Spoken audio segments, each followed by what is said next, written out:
on va se souhaiter une bonne année politique avec, comment je dirais ça, moins de distractions qu'en 2023. On veut vraiment se recentrer.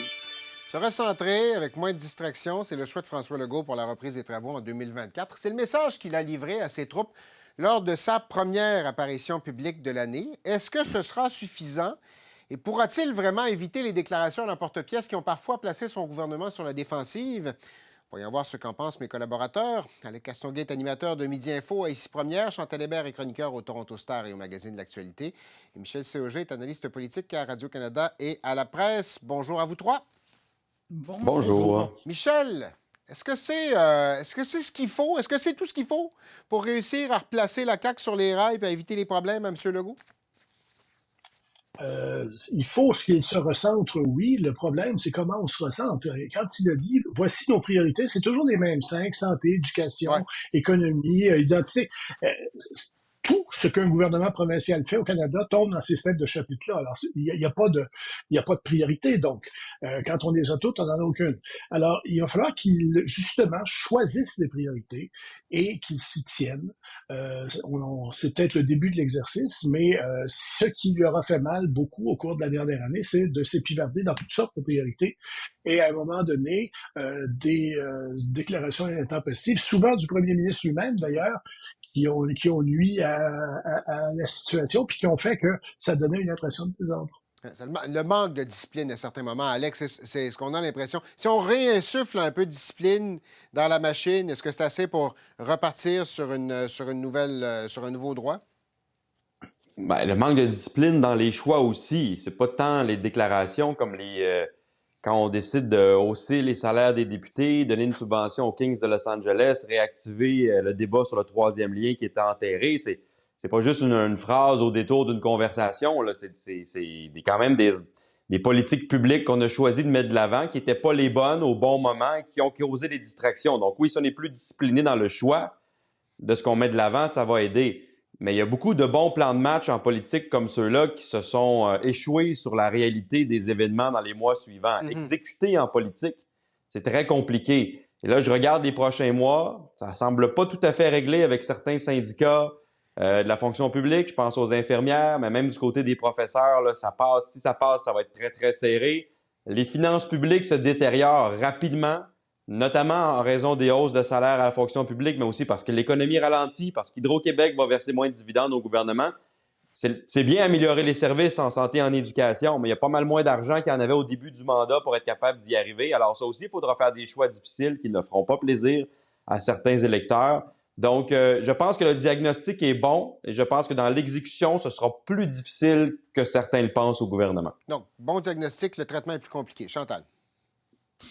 Oui, il faut dire qu'en 2024, là, le gouvernement Legault a surpris, dans le mauvais sens du mot, plusieurs fois les Québécois. D'abord avec l'abandon du troisième lien, ensuite avec son retour. Est-ce qu'il y a quelqu'un qui avait dans sa carte de bingo, on va payer des joueurs de hockey professionnels pour venir jouer une semaine après avoir dit qu'il fallait faire preuve de rigueur budgétaire et que les choses étaient sérieuses? Et là, on ne reviendra pas sur les séries de déclarations qui donnaient l'impression que le gouvernement vivait dans une réalité alternative.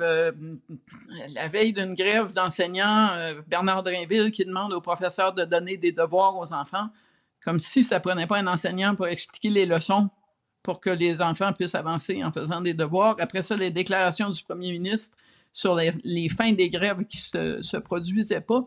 Tout ça, ça a donné l'impression que le gouvernement, finalement, n'était pas capable de s'occuper de ses grandes missions. Et c'est cette connexion-là que le gouvernement doit réussir à rétablir, donner l'impression que, oui, il se concentre sur les choses habituelles, la santé, l'éducation, etc., mais qu'il est à la hauteur de ce qu'il a promis. Et à la fin de 2024, contrairement au début de 2024, beaucoup d'électeurs québécois se disaient finalement, ils ne sont pas à la hauteur. Et c'est ça qu'il faut réparer. Bon, dans ce contexte-là, vous avez tous les trois fait référence aux déclarations de M. Legault. M. Legault, on nous a télégraphié cette semaine, la semaine dernière, qu'il serait moins, qu'on le verrait moins, qu'il parlerait moins. Alec, est-ce que c'est une bonne portion de la recette? Est-ce que c'est une bonne chose? Est-ce que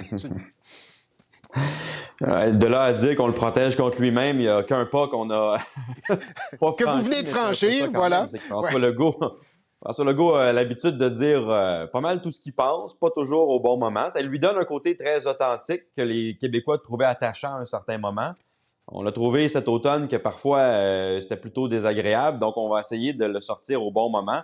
Ce qui n'est pas une mauvaise stratégie, et puis c'est pas le premier à l'essayer, là, c'est-à-dire qu'au fédéral notamment, vous n'avez pas des points de presse de Justin Trudeau à tous les jours à la Chambre des communes. François Legault parle tous les jours aux journalistes de l'Assemblée nationale, des fois plus qu'une fois par journée. Espacer ça, ça ferait pas nécessairement de tort. Mais lorsqu'il va parler, va-t-il être capable de rester sur le message? Ses conseillers, même si on espace ses apparitions publiques, vont toujours avoir une petite goutte de sueur sur le bord du front, je pense. Ça fait partie de l'homme. Il est comme ça depuis les débuts de sa carrière. On va pas le changer soudainement en 2024. Oui. OK. Chantal, oui. Il y a un petit côté, Michel va s'en souvenir aussi, il y a un petit côté Brian Mulroney.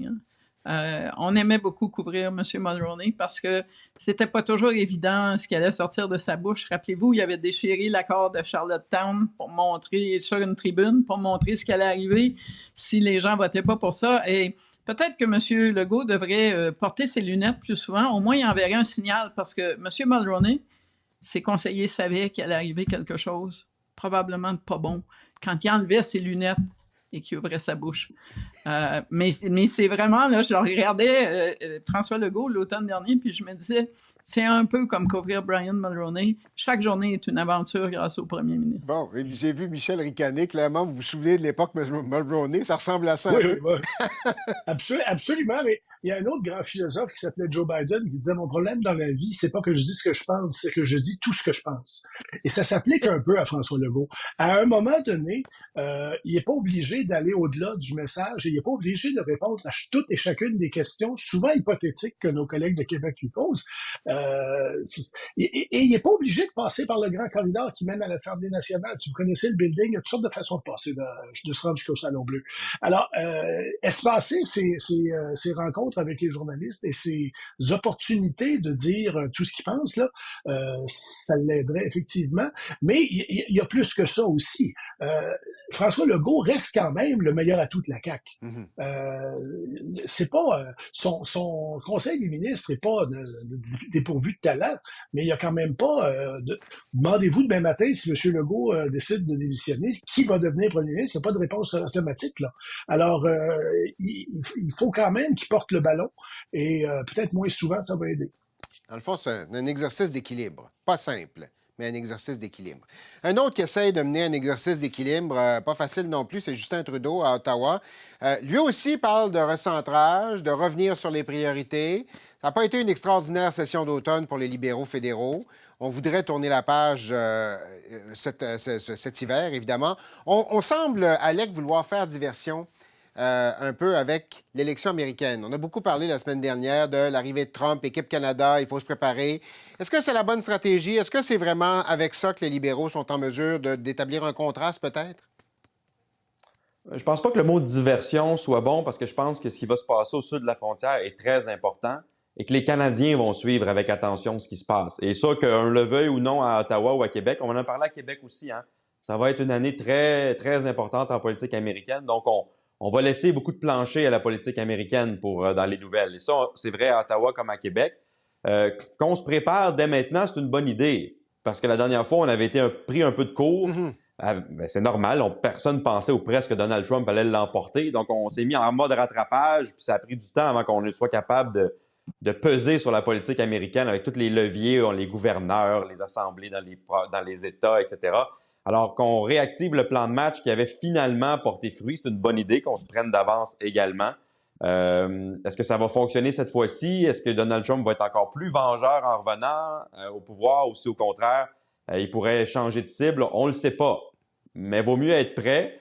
Et je ne pense pas que ce soit de la politique partisane que les libéraux au pouvoir disent on s'en occupe. Pierre Poilievre au pouvoir, dirait probablement la même chose. C'est le devoir d'un premier ministre canadien de se préparer à ce qui va se passer aux États-Unis, peu importe qui remporte la Maison-Blanche. Oui, et le mot diversion n'était peut-être pas le bon, mais Michel, mais ce que j'ai remarqué beaucoup dans le discours cette semaine, c'est les liens à peine voilés qu'on faisait entre M. Trump et M. Poilievre. C'est un peu comme ça, j'ai l'impression que par moment, les libéraux semblent vouloir exploiter ça de cette façon-là. Est-ce que c'est la bonne carte?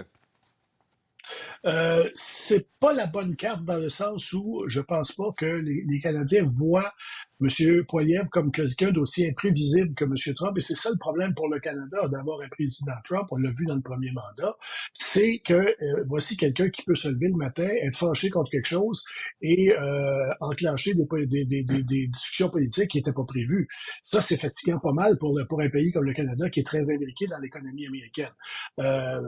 Mais ce que les libéraux peuvent faire et ont commencé à faire, et ça peut porter des fruits, c'est de dire, nous connaissons la bête, on a été là pour son premier mandat, on saurait quoi faire beaucoup plus que l'autre si jamais il était élu. Sauf que ça, ça a bien peu de poids quand on est dans une situation où les citoyens sont tannés d'un gouvernement puis disent on veut le changer. Quand le discours ambiant et lui, il faut qu'il s'en aille. C'est difficile de revirer ça en disant oui, mais peut-être que M. Trump va arriver. Oui, pas facile de se battre contre ça, Chantal. Ben d'abord, peut-être que M. Trump va arriver. Je pense que la stratégie des libéraux ou l'espoir des libéraux, c'est de voir comment ça va finir aux États-Unis avant de se retrouver en campagne électorale. Ça ne veut pas dire qu'ils font des neuvaines pour que Donald Trump soit élu.